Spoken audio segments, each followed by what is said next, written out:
হওয়া আল্লাহ পাক তাদের উপরে মোহর মেরে দিয়েছে। এজন্য তারা সেখানে গিয়েছে।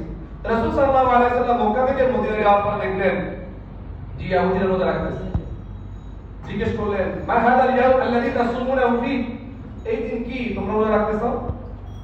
তখন তারা বলতেছে, আল্লাহ পাক রব্বুল আলামিন এই দিনে মুসা আলাইহিস সালাম এবং তার কওমকে নাজাত দান করেছেন এবং ফিরআউন এবং তার সম্প্রদায়কে তিনি ধ্বংস করেছেন। মুসা আলাইহিস সালাম সেই সম্মানে সেই শুকরিয়ায় রোজা রাখতো, এইজন্য আমরাও কি করি, একটা রোজা রাখি।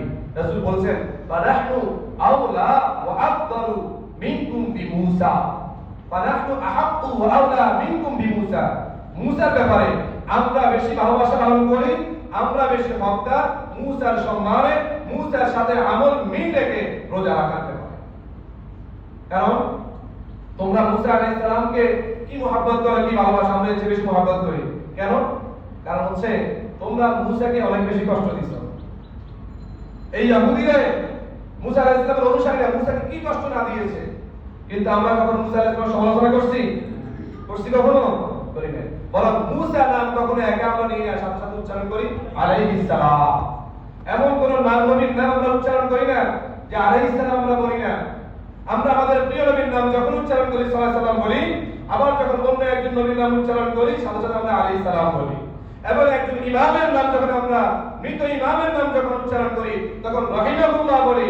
জীবিত ব্যক্তি আলেম ওলামা হক্কানি এবং হচ্ছে দিনদার আল্লাহ ওয়ালা মানুষের নাম যখন উচ্চারণ করি হয়তো হাফিজাহুল্লাহ দাদা পরাশাত এই সমস্ত শব্দ উচ্চারণ করি দোয়া করে তাদের জন্য।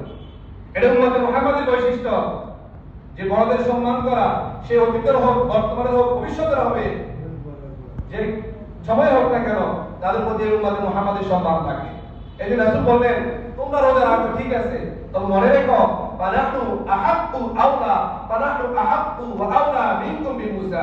মুসার ব্যাপারে আমরা অনেক বেশি ভালোবাসা ধারণ করি, অনেক বেশি আদাব ধারণ করি, অনেক বেশি সম্মান রাখি। এজন্য আমরাও কি রাখবো, এই দিনে রোজা রাখবো। রাসূল সাল্লাল্লাহু আলাইহি ওয়াসাল্লাম রোজা রাখছেন, সাহাবায়ে কেরামকে বললেন তোমরা রোজা রাখো। এবং অন্য রাওয়ায়াতে আসছে কানু ইয়াসুমুনাহু ইয়াওমা আশুরা ক্বাবলা আন ইফরাদ রমাদান। রমাদানের রোজা ফরজ হওয়ার পূর্বে এই উম্মতের উপরেও মুহররমের রোজা রাখা ফরজ ছিল। মুহররম রোজা কি ছিল? ফরজ ছিল। আমাদের ছেলেরা কেন ইয়াহুদি এবং খ্রিস্টানদের কৃষ্টি কালচার লালন করে? আমরা কেন তাদের প্রতি ভালোবাসা লালন করি? আমরা কেন তাদের প্রতি ভালোবাসা রেখে পরস্পরে মারামারি কাটাকাটি হানাহানি করি? করে কি করে না? ওই যে খেলাধুলা করে ফুটবল, এই জিতবে এই হারবে, পরে কি করে? আত্মহত্যা করে, সুইসাইড করে।